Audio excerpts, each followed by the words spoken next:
This channel does not promote any violent, harmful, or illegal activities. All content provided by this channel is meant for an educational purpose only. Top quality और consistent performance के लिए सिर्फ silver pump नाम याद रखना। দেখেন TV 9 Bangla 11টা 11 নিয়ে আমি আত্রি আপনাদের সঙ্গে প্রথমেই হুগলিতে একটা ছবি আপনাদের দেখাবো, বাঘ বিতণ্ডার ছবি আপনাদের দেখাবো, বলা যায় বিতণ্ডার ছবি, যেখানে একজন শিক্ষিকা তৃণমূল সাংসদ রচনা বন্দ্যোপাধ্যায়কে কিছু অভিযোগ করছেন, সেটা বিধায়কের নামে। কি হয়েছে না, স্কুলে একটা স্মার্ট ক্লাস তৈরি করা হচ্ছে, সেটা সাংসদ তহবিলের টাকায়, অর্থাৎ রচনা বন্দ্যোপাধ্যায়ের এমপি ল্যাডের টাকায়, কিন্তু বিধায়ক বলছেন যে এই কাজ বন্ধ করতে হবে। শুনুন কি অভিযোগ।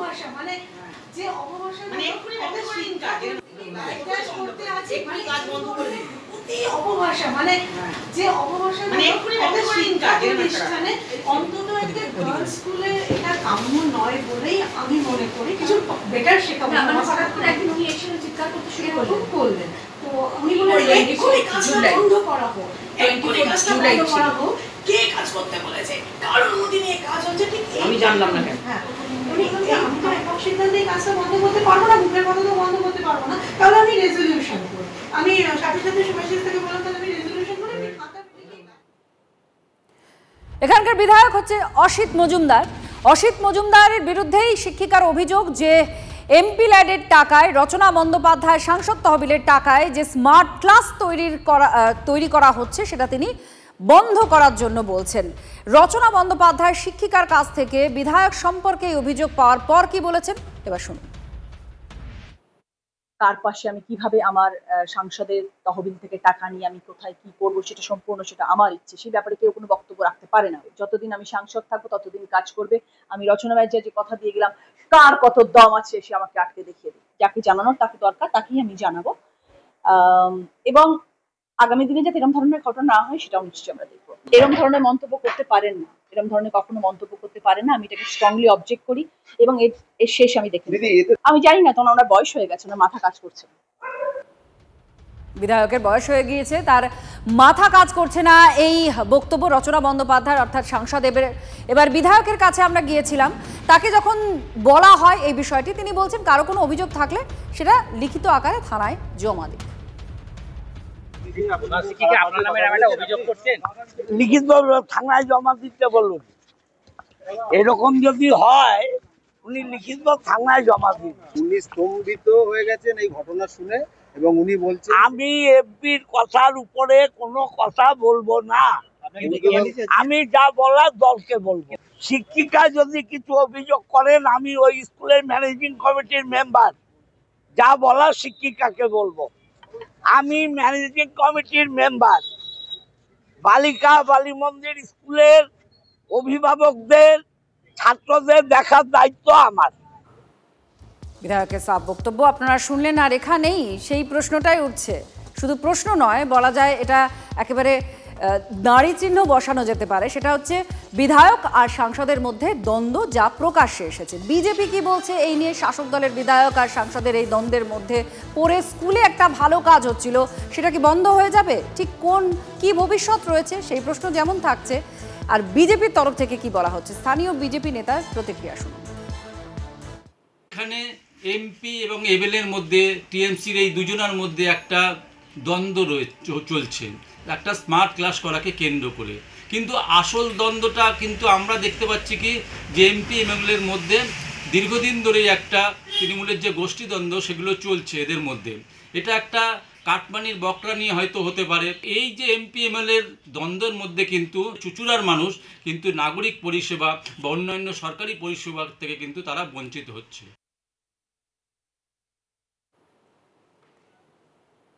এবার পরের খবর দেখাবো। সেই বাংলাদেশি যার কাছে নথি রয়েছে ভারতের, এমনই অভিযোগ এবার লাগাতার আসছে। দেখুন, আজকে খুব গুরুত্বপূর্ণ দিন, খসড়া তালিকা বিহারের এসআইআর এর বেরোবে, সবার নজর রয়েছে সেই তালিকায়। আর তার মধ্যে আমাদের রাজ্যে একের পর এক এরকম অভিযোগ খবর সামনে আনছি আমরা।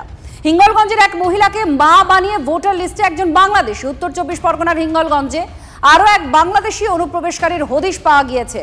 ভারত আর বাংলাদেশের দু দেশেরই ভোটার কার্ড রয়েছে এই প্রভাস মণ্ডলের হাতে। প্রভাস মণ্ডল তিনি বাংলাদেশি, আর ভারতের ভোটার কার্ড তার কাছে রয়েছে। কিভাবে এটা সম্ভব, স্থানীয় প্রশাসনের তরফ থেকে কি বলা হচ্ছে শুনবো। আমাদের সঙ্গে দীপঙ্কর আমাদের প্রতিনিধি রয়েছেন। দীপঙ্কর, প্রথমত কিভাবে এর নাম জানা গেল? কারণ ভোটার লিস্টে তিনি ভারতেরও ভোটার লিস্টে নাম রয়েছে, আবার বাংলাদেশের ভোটার লিস্টেও নাম রয়েছে। এই পুরো বিষয়টি সামনে কিভাবে এলো, যেখানে এসআইআর এর তোড়জোড় শুরু হচ্ছে? আর দ্বিতীয়ত স্থানীয় প্রশাসনের তরফ থেকে কি বলা হচ্ছে? প্রথমত যে বিষয়, এই প্রভাস মণ্ডল দুদেশে নিয়মিত যাতায়াত করতেন, যা স্থানীয় মানুষের সন্দেহ হয়, এবং তারপর তারা খোঁজখবর করে জানতে পারেন এদেশে ভারতীয় যে ভোটার লিস্ট, সেই ভোটার লিস্টে তার নাম রয়েছে। আবার তাকে দেখা গেছে বাংলাদেশের গণপ্রজাতন্ত্রী জাতীয় নির্বাচন কমিশনের কার্ড দেখাতে, অর্থাৎ দুদেশের নির্বাচন তালিকায়, ভোটার তালিকায় তার নাম রয়েছে। এটা স্বাভাবিকভাবেই একটা সন্দেহজনক বিষয়, এবং তারপর তারা বিভিন্ন দপ্তরে বিভিন্ন মানুষের কাছে অভিযোগ জানাতে শুরু করেন। সংবাদ মাধ্যমের প্রতিনিধিরা পৌঁছায় আমরা, সেখানে পৌঁছে যে কথা প্রভাস মণ্ডলের স্ত্রী বলছেন, কখনো বলছেন যে তিনি 30 বছর আগে এসছেন, তার ভোটার লিস্ট অনুযায়ী বয়স 37। তাহলে 37 বছর বয়স হলে 30 বছর আগে তিনি কি করে এসে জমি কিনে বাড়ি করলেন, এই সমস্ত প্রশ্ন থাকছে।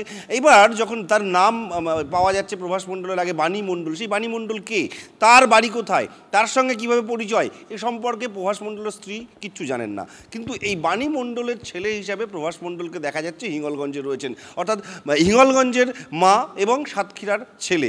এই যে রিলেশন, এই রিলেশন কিভাবে হলো, এই নিয়েই কিন্তু প্রশ্ন উঠতে শুরু করেছে। রাজনৈতিক তরজা রয়েছে।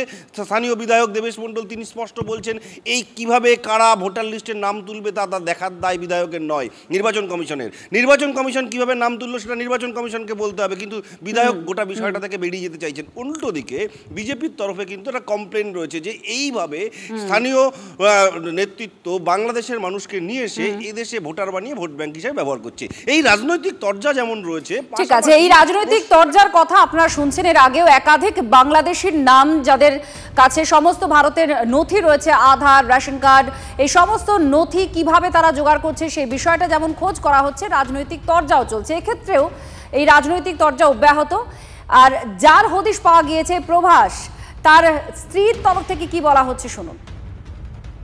30 বছর আগে এসে এখানে খেটে খুঁটে এখানে জমি জায়গা করেছে।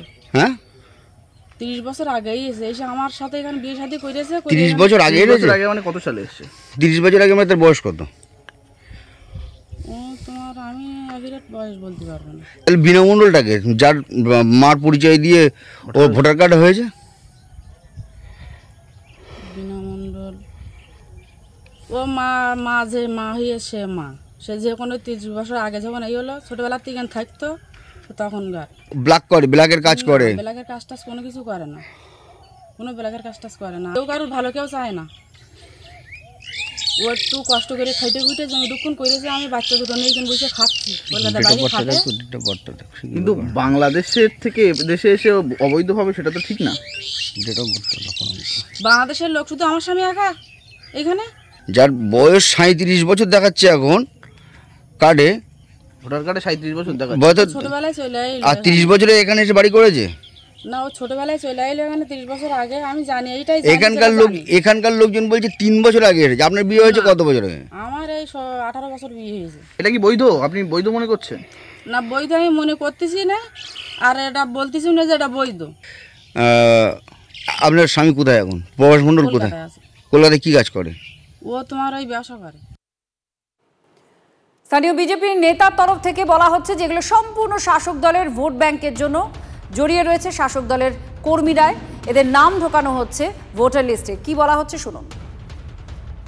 এটা কেবল হিঙ্গলগঞ্জে নয়, পশ্চিমবঙ্গের সীমান্তবর্তী অঞ্চলে এরকম হাজার হাজার মানুষ আছেন যারা অবৈধভাবে পশ্চিমবঙ্গে তৃণমূল কংগ্রেসের সহযোগিতায় ভোটার তালিকায় নাম তুলে বসে আছে। এদের ভোটেই তৃণমূল কংগ্রেস বারবার ক্ষমতায় থাকছে। এদেরকে দিয়েই বুথ দখল, এদেরকে দিয়েই ছাপ্পা ভোট, এদেরকে দিয়েই বিরোধীদের উপর মস্তানি তৃণমূল কংগ্রেস চালিয়ে যাচ্ছে। আপনাদের আমরা দেখিয়েছিলাম বাংলাদেশি শান্তা পাল, আর এই শান্তা পাল তার কাছে কিভাবে নথি এসেছে সেটা খতিয়ে দেখছে এখন লালবাজার।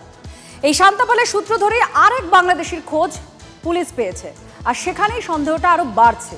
ইন্টারেস্টিং বিষয় কি জানেন, শান্তার সূত্র ধরে যে বাংলাদেশির খোঁজ পাওয়া গেছে তার নাম হচ্ছে সুমন শীল। সে আবার তার শ্বশুর বাড়ির আত্মীয় স্বজনের নাম ঠিকানা ব্যবহার করেছে, পরিচয়পত্র বানিয়েছে এখানকার। যাদবপুরে গ্রেপ্তার শান্তা পাল যে নিশ্চিতভাবে বাংলাদেশী তা নিয়ে কোনো সন্দেহ নেই। রাজীব কুমার বিশ্বাসের সাথে আমার ফেসবুকেই পরিচয়, তো সে আমাকে তার একটা মুভি ডেমোক্রেসির জন্য আমাকে বলে, দেখলাম যে না তোমার হাইট যেহেতু ভালো তাহলে তোমার বিপরীতে আমি দেবকে কাস্ট করব। তো একটা মেয়ের কিন্তু, একটা বাংলাদেশি মেয়ের কিন্তু একটা ড্রিম যে হ্যাঁ আমি বাইরের দেশের মুভিতে কাজ করব। বাংলাদেশি ইউটিউবারকে দেওয়া এই বয়ানই শান্তার বিরুদ্ধে প্রমাণ হিসেবে যথেষ্ট। এছাড়াও আরও কিছু তথ্য রয়েছে। বাংলাদেশের 2 নামী সংস্থার ব্র্যান্ড অ্যাম্বাসাডার ছিলেন শান্তা পাল। বাংলাদেশের পরিচিত মডেল অভিনেত্রী শান্তা একাধিক আন্তর্জাতিক বিউটি কন্টেস্টেও প্রতিযোগী ছিলেন। পুলিশ সূত্রে খবর, যাদবপুরের বিক্রমগড়ায় শান্তার ভাড়ার ফ্ল্যাট থেকে মিলেছে ভারতীয় আধার, ভোটার, রেশন কার্ড। কি তাজ্জব, বাংলাদেশির কাছে ভারতীয় নথিপত্র এলো কি করে?